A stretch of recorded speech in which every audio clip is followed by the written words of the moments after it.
Tonight our Katha is once more taken from the Ganesh Mahapurana.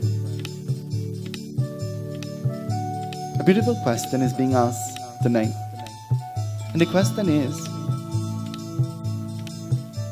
apart from being Pratama Puj, the first to be worshipped in every puja, is there anything else that reminds us of Lord Ganesh in the puja? Beside that murti, beside that mantra, beside chanting his name at the beginning, is there anything else that reminds us of Lord Ganesh in puja? The beautiful Katha begins tonight by telling us, it takes us into Vishnu Lok, the abode of Bhagwan Vishnu. Maybe I'm wrong. Maybe it takes us to Nigel and Andira Lok in San Fernando, and then to Vishnu Lok. From here to the world. I gave thought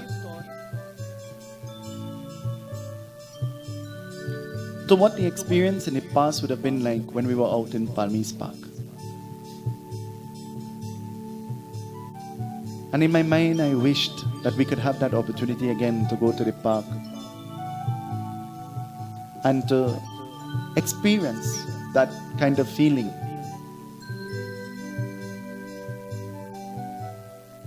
They refer to that park as being the greens. Have you ever heard that before? They refer to that park as being the greens. And then a few days before the yajna came, actually, the day before the yajna will start. And then I saw the entire living room being emptied out, and I wondered what is happening. And then Nigel said, well, if we can't go to the greens, we'll bring the greens to us. And they placed the grass carpet in the whole living room. Feeling it under your foot?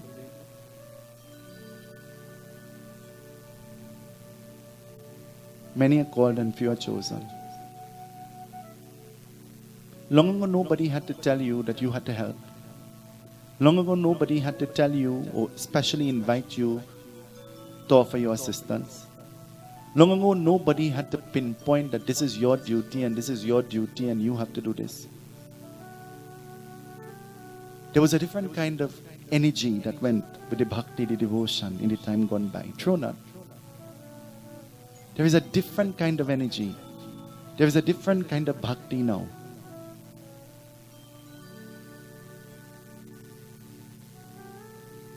This evening, the Katha takes us into Vishnu Lok, the abode of Bhagwan Vishnu.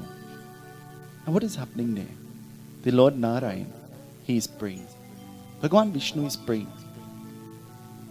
We have been blessed with many opportunities to pray. We have been blessed with many opportunities to build a relationship not with man, but with Bhagwan, with God. We grab on to the opportunity of being the friend of man. But how much of a friend is God to us? How much of a friend or how much of a friendship have we built with Bhagwan, with God? How deep is your relationship with man? How deep, if that is the measurement that can be used, is our relationship with Bhagwan, with God? How close are we to the beings of the world? I am only one person. Everybody expects everything from me. If I don't pick up my phone and call, nobody calls me. If I don't visit, nobody visits me. The minute I don't call, everybody is vexed. The minute I don't visit, everybody is upset. I listen to everybody's problems all the time, and our pundits listen to everybody's problem all the time. Whoever took up their phone and called their pundit and said, Pundit, are you okay? Do you have a problem? This evening, Bhagwan Vishnu is in Vishnu Lok, the abode, this place that he dwells. And so sitting there, what will happen? The Katha begins to tell us. Bhagwan Vishnu is in meditation. And he has been in meditation for a long, long time. How long can you sit to pray? How long can you sit for without fidgeting and moving? And how long? She's sitting on the ground. Actually, she's about the only person sitting on the floor. how long will she be able to sit there for? We go to the puja and we see and we experience all different kinds of things. Scripture has declared that we ought not to sit higher than the multi, we ought not to sit higher than the altar, we ought not to sit higher than the Bedi. Because God, actually, in a nutshell, what it is trying to tell us is, we make a pedestal upon which we put God, and we always put ourselves lower, on the ground. We must be grounded. That is what it is teaching us. The more comfortable we try to make ourselves is the more uncomfortable we end up. Do you know that? Is that true or not? The more comfortable you try to make yourself is the more uncomfortable you end up. You try to look pretty and you wear nice clothes, and that's the most uncomfortable thing you could ever find. True or not? You try to wear these shoes to look glamorous with a high heel, and you know what happened? You trip and fall and you even know you fall down. It is all about looks and it is all about all of those things, and it is no longer about the devotion, the bhakti that goes with it. It tells us, in meditation for a long time, Bhagwan Vishnu, he is praying. And who is he praying to? He is praying to Lord Shiva. When his meditation was done, he looked around. And looking around, he observed something. When we are praying, and when we prepare to pray and to perform worship, nothing is supposed to disturb us or distract us. Is that possible? Nothing and nobody is supposed to distract us and disturb us.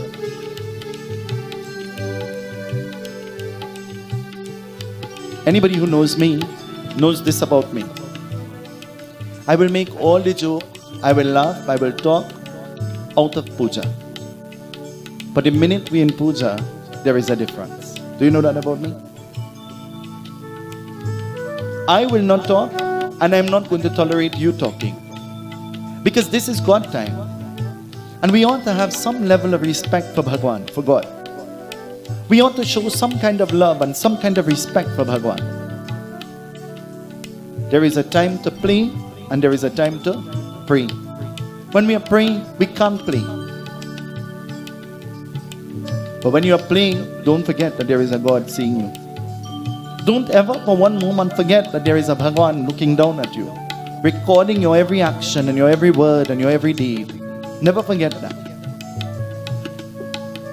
Bhagwan Vishnu turned around and he noticed that something that he held in his hand was missing. His shank. Have you ever missed something that you're wearing? And frantically you begin to look for it? Have you ever missed something that you were wearing and you forget that you took it off and put it away? And you searched everywhere for it thinking that it fell off. And months after, maybe years after, you find it in the place that you hid it. And then you say, how foolish am I? I wasn't wearing it in the first place. Because I didn't lose it. Here it is. And the only person that could put it here is me. Bhagwan Vishnu noticed that something was missing. His shank. And recognizing his shank was missing, Bhagwan Vishnu used all of his powers trying to find this. There was no success, but he did not give up. It is better to try and fail, and try and fail, and try and fail, than to fail to try. It is better to fail countless times. And every time there is a failure, it is an opportunity to become better. It is an opportunity to polish yourself. It is an opportunity to shine. And so Bhagwan Vishnu, though there was no success, Bhagwan Vishnu did not give up hope. He continued looking. But in a distance, out of nowhere, Lord Vishnu started to hear something. In a distance, he started hearing the shank. And the shank sounded very familiar. Will you be able to tell if I am blowing the shank or some next Pundit is blowing the shank? Would you be able to tell? Would you be able to tell just by the sound of the shank? Would you be able to tell by the way it is being blown? How will you be able to tell? This shank belongs to Lord Vishnu and he knows what it will sound like. Whether he is blowing it, whether somebody else is blowing it, he knows what it will sound like. And so immediately hearing this shank, he knows that it is his shank being blown. So he goes in the direction in which he is hearing the shank. And going in the direction in which he is hearing the shank, it takes him to Mount Kailash, the abode of Lord Shiva. The same Shiva that he was praying to, it takes him to the abode of Bhagwan Shankar. And going to the abode of Lord Shiva, what will happen? He is confused. He is thinking, is it that a demon stole this shank from me while I was praying? Is it that Narad Muni is trying to play a trick on me? And all sorts of thoughts, they're going through his mind. Lord Vishnu, he went in the direction in which he was hearing the shank, but he did not want to be seen. So hiding himself away, he wants to see who is blowing the shank. And while hiding himself away, he observes that his shank is in the hand of Lord Ganesh. And Lord Ganesh is blowing and blowing and blowing and blowing and blowing and blowing, but it is difficult for him to blow because he has a trunk. And so it is very difficult for him to blow. Have you ever heard somebody tried to blow the shank, but you're only hearing air going through the shank and no sound is coming? Have you ever heard that before? There was one night Ashish was trying to learn to blow the shank. Well, I tell you, that was an experience. Because he blew and blew and blew and blew and everybody went to sleep, and then finally he was able to blow the shank, and then you know what happens? For the entire night he was blowing the shank. And I had to tell him then that the shank is not a toy, it is not something to play with, and so you ought not to blow the shank in the night. Blowing of the shank is something very sacred, and tonight we will learn that in the Katha. We would learn about the symbolism of this shank. Lord Ganesh trying to blow and trying to blow and trying to blow. Lord Vishnu stood there, and Lord Vishnu observing the dilemma of Lord Ganesh. You know what happens? Lord Vishnu started to laugh. And he couldn't contain himself. He started to laugh. Ever saw the little child trying to put on the lipstick just how her mother does it? Isn't that something to laugh about? Ever saw the little child trying to put on the eye pencil just like the mother will do it? I never forget. As a child growing up, one day my brother came to me and he says, listen, I want to try something out. And I said, what? He said, well, everybody in my class, they're putting a splice in their eyebrow. But I want to try it out. So I said to him, no problem. Bring the razor and I will do it for you. He said, no, I want to try it out on you. I want to see how it will look on you first, and then I will do it for myself. And I said to him, but you know, I don't really want to do anything with my eyebrow. Maybe we should find somebody else to do it on. He said, no, come, this is an easy thing. I'll do it lightly and it will grow back very quickly and nobody will even notice. I'll part the hair, I'll do the little cut, and so I'll pull back the hair and nobody will even notice. He's my elder brother. He's elder by 7 years. I'm supposed to listen to my elders, isn't it? So I sit on the couch and he takes the razor blade. And as soon as he puts the razor blade by my face, it is so cold that I jump. And you know what happens? The razor blade digs into the center of my forehead. And the razor blade is hanging there, embedded in my flesh, blood running everywhere. And he's saying, don't worry, nothing happens, a small thing. I'll get some glue and we'll fix this. Don't tell anybody. It is just a small thing. Nothing is going to happen. And blood oozing everywhere. And I'm frightened. I don't know what will happen now. I don't know what my grandmother's reaction is going to be. I don't know what my mother's reaction is going to be. And I'm more frightened for him than for me. Because I'm not experiencing any pain. I'm just seeing blood. Till today, every time I see that scar, thank God, thank you, Bhagwan, that I wear a chandan that is big and round. Because there is a scar. If you have ever noticed my forehead, you will see it. But it is hidden by the chandan. It is hard to be noticed behind the chandan. Every time I see that, I laugh. Because I remember how foolish, not how foolish he was, but how foolish I was. To sit and to entertain the thought of him putting a razor blade anywhere close to my eye. So too, Bhagwan Vishnu is observing Lord Ganesh blowing this shank and seeing the dilemma, seeing the predicament of Lord Ganesh, seeing the effort in which he is trying. Lord Vishnu begins to laugh. He's laughing. There are many things we have done in our childhood as children that when we think about it and we reflect on it, there is nothing left to do but laugh. Isn't it? And so Bhagwan Vishnu, laughing as it were, Lord Ganesh heard the laughter. And he looked in the direction and he saw Lord Vishnu. The same Lord Vishnu he had stolen the shank from. And so what will happen? Lord Ganesh, thinking that Lord Vishnu has not seen him, because obviously if somebody thieves or takes something from you, they'll be angry. He is seeing Lord Vishnu smiling. And so in an effort to hide his shank, you know what he does? He takes this shank and puts it under him and he sits on it to hide it away from Lord Vishnu. Ever saw the murti of Lord Ganesh on a shank? Ever saw the murti of Lord Ganesh sitting on a shank? He sits on the shank with the effort to hide away the shank.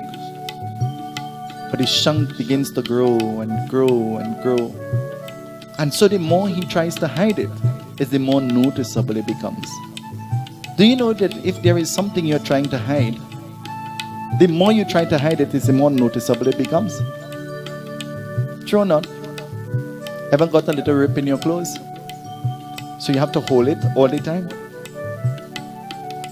The sole of your slipper ever drop off? Or your shoe? And you have to drag your foot and walk? And then everybody say, what is happening? Why are you walking like that? And you say, well, I can't tell you. And then you say to them, I lost my soul. And they say, your soul? How did you lose your soul? And they say, well, the soul of the shoe. Not my physical soul, the soul of the shoe. And it becomes very noticeable. Everybody now notices. Do you know something else that is very noticeable? There is lipstick on your lip, you know. But there is one dot on your teeth and everybody sees that.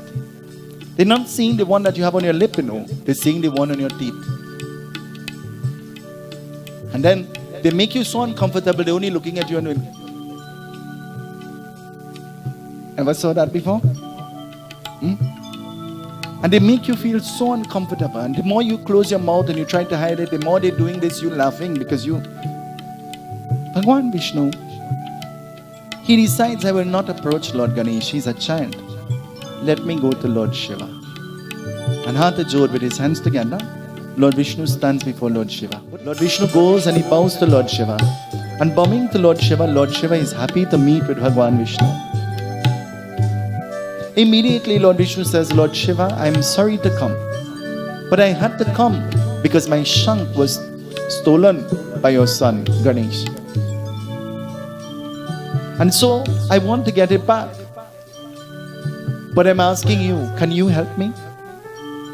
Lord Shiva is asking, how do you know? And Lord Vishnu is saying, well, I saw it. He has it.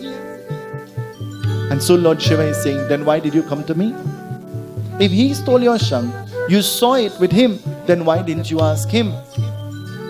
And Lord Vishnu says, well, you are his father. If you ask him, he would listen to you. He will obey you. Lord Shiva smiles and he says, I promise you, you go yourself and ask, and he will obey you as well. As children, we were trained in our days to have the same respect for somebody else's parents that you will have for your own. As children, we were trained to treat others as you will have them treat you. Isn't it? Bhagwan Vishnu, he bowed to Lord Shiva. And bowing to Lord Shiva, he turned around. And Lord Vishnu started having a conversation with Lord Ganesh.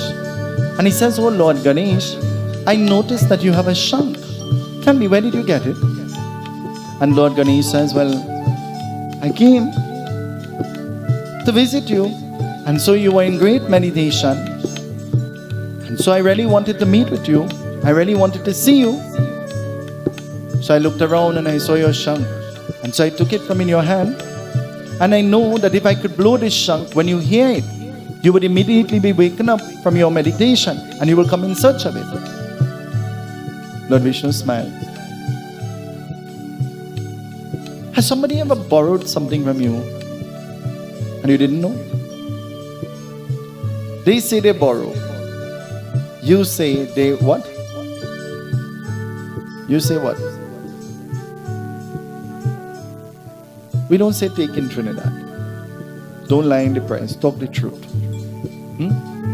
Has somebody ever taken something without informing you and you have to find out, or somebody saw them wearing or using and then bring it to your attention?